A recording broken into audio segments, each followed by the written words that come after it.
این ویدیو کلیک کردی یعنی هر چقدر با حرکت کلاغ یا کروپوز کلنجار میری نمیتونی تمیز درش بیاری. قراره توی این ویدیو 10 سال تجربه‌ام که تمرین کردم، ورکشاپ‌های مختلف رفتم رو اینجا باهات به اشتراک بذارم. سلام، من لیلام. خیلی خوشحالم که اینجایین. قراره توی چنلم هر هفته ویدیوهایی که مربوط به یوگاست، مثل همین تمرینی که الان داریم انجام میدیم، یا هر سوال و نکته‌ای که فکر میکنم به دردتون میخوره رو اینجا به اشتراک میذارم. اگر دوست دارین لایک بکنین و سابسکرایب تا از ویدیوهای دیگه جا نمونین. اولین چیزی که میخوام باهاتون کار بکنم تقویت مچ دسته. بخاطر اینکه خیلی میبینم توی شاگردام انقدر که مچ دستشون زود خسته میشه نمیتونن اونجوری که دلشون میخواد تمرین بکنن این حرکتو، و خب اگرم تقویت نکنیم مچ دستمون احتمال آسیبش بیشتر میشه. پس بریم با هم دیگه شروع بکنیم. تقویت مچ دست خیلی تمرینای زیادی هست. من میخوام با این تمرین شروع بکنم. این هم بهتون بگم که مچ دست ما عضله‌ای نداره که بخوایم دقیقاً روی همون کار بکنیم. برای تقویت و ساپورت و حمایت مچ دستمون باید عضلات کف دست و ساعدمون رو تقویت کنیم. همین کاری که الان میخوایم انجام بدیم. بیا توی وضعیت 4 دست و پا شونه ها رو پوش بده به سمت سقف که قشنگ شونه ها فعال باشه، مثل یه خط صاف. حواسم از لگنم عقب نره، همینجا ثابت میمونه. فقط میام روی نوک انگشتای دست و میام پایین. با همون کنترلی که کف دستش رو میاری بالا، با همون بیارش پایین. اینجوری پرتش نکن. اگر که بعد خیلی سخته 10 تا تکرار، اگر که میتونی 20 تا تکرار برو. بعد از 10 تا تکرار که رفتی، انگشتای دستتو به سمت بیرون بچرخون و دوباره هم میام کف دستم رو جدا میکنم، پایین، بالا. 10 تا تکرار. و حرکت بعدی ازت میخوام دستات رو بچرخونی به سمت داخل. اگر خیلی کشش اینجا برات زیاده، یک کوچولو انگشتا رو به سمت بیرون ببر.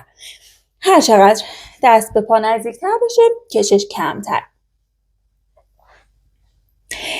پشنه پا رو یه کوچولو به لگن نزدیک میکنم. اگرم که کامل میرسه به لگن، برسونش و حواست باشه کف دست جدا نشه. کف دست رو فشار بده به سمت زمین. انگشتای دستت رو بچرخون به سمت هم دیگه. پشت دستت رو بذار روی زمین. میخوام مچ دستم رو جدا بکنم، دستام رو مشت کنم. مچ دست دوباره میاد پایین، دستا مشت میشه. دوباره 10 تا تکرار.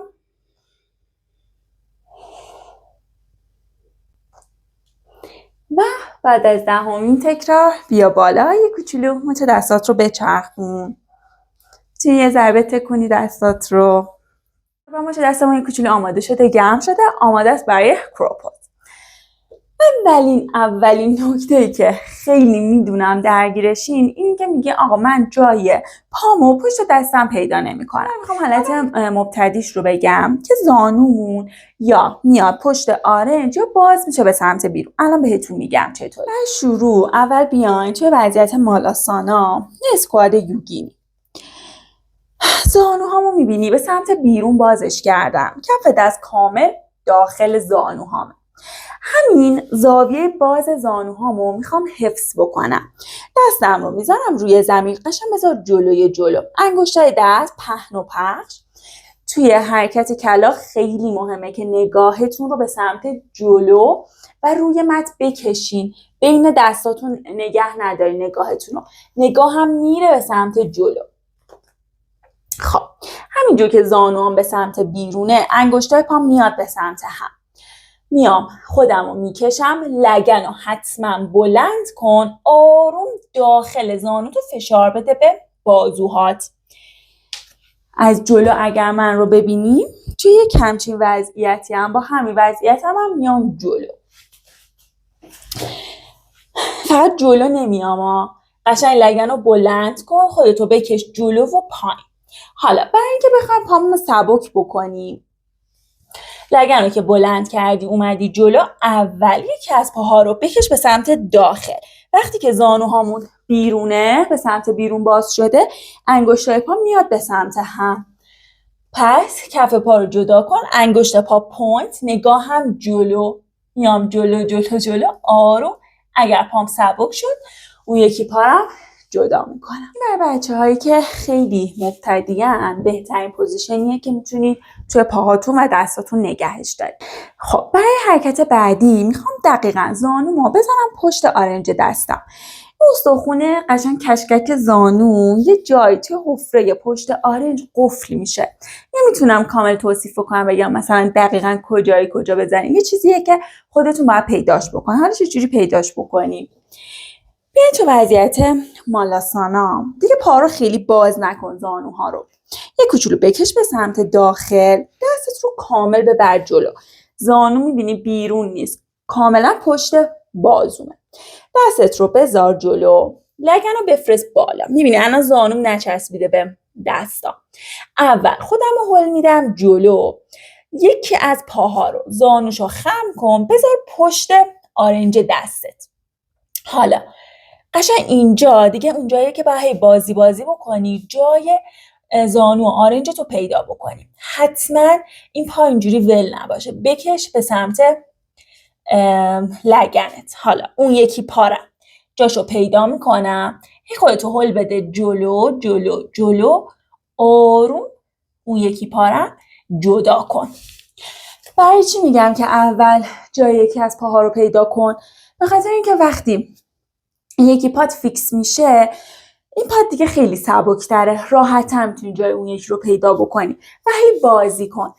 یه دونه حالت پیشرفتش هم بهتون میخوام بگم. تو حالت مالاسانا تقریبا، ولی زانوام باز نیستش. از همینجا زانوتو بذار زیر بغل، دستو بذار روی زمین، لگنو بفرست بالا. اینجا که دقیقاً جای دستت رو زمین کجا باشه، موقعی که لگنتو میاری بالا جاشو پیدا میکنی. میبینی یه کوچولو اگر لازمه بذار نزدیکتر، بذار دورتر. چیزی که خیلی مهمه، آرنجام میبینی به سمت داخل خم شده، مثل حالت چاتورانگا.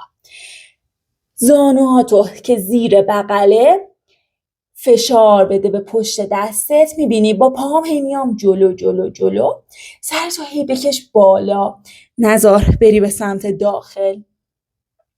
دوباره یه پای راستو از رو زمین اول جدا میکنم، هی با پای چپم دارم خودم رو هل میدم جلو.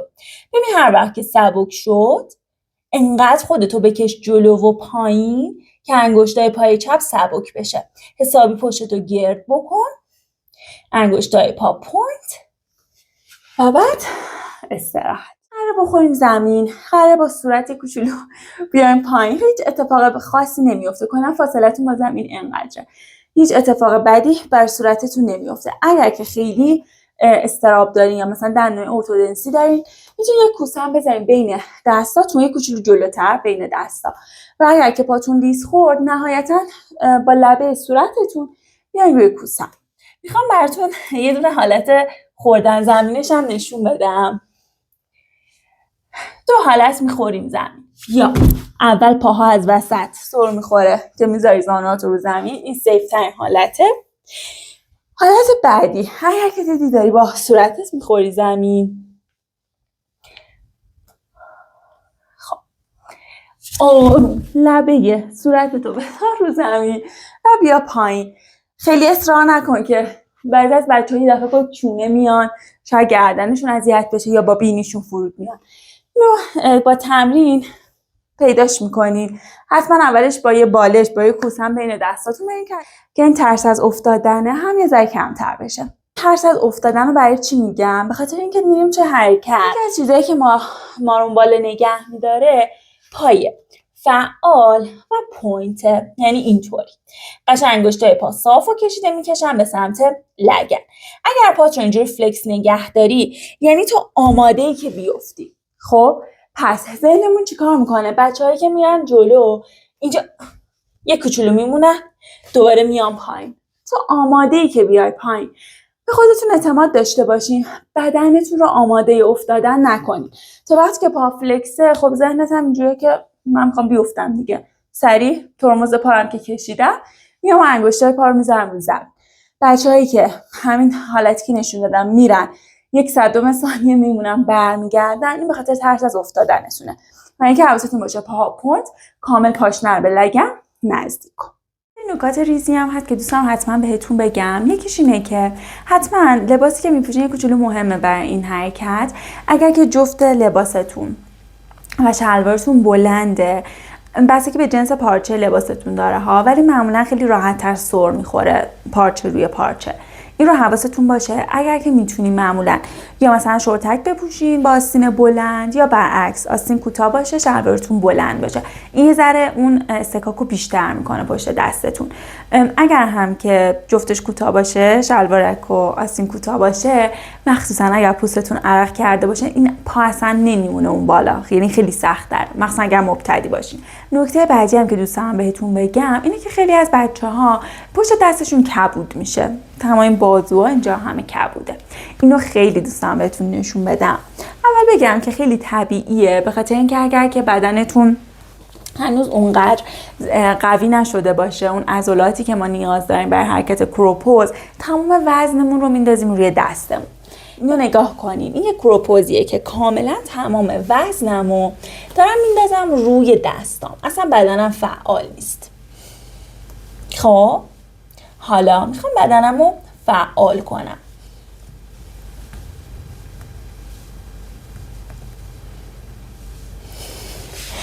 امیدوارم که کاملا تفاوتش متوجه شده باشیم. ما نیاز داریم روی عضلات فلکسور کور کار بکنیم، روی شونه هامون، که بتونیم وزن بدنمون رو بکشیم به سمت بالا. عضلات پا وزن خودشون رو نگه میدارن و کور هم همینطور، لگنمون همینطور. باید تقویتشون بکنیم. اگر که دوست دارین حتما یه دونه ویدیو براتون آماده میکنم در حدود 15 دقیقه که چجوری عضلاتی که لازم داریم، عضلات فلکسور پامون که پا رو میکشه توی شکم، عضلات کور و شونه‌مون رو چجوری برای حرکت کروپوز آماده بکنیم. اگر که این ویدیو رو دوست داشتین خوشحال میشم که لایکش بکنین، و اگر دوست دارین ویدیوهای بعدی رو از دست ندین، سابسکرایب یادتون نره. میبینمتون.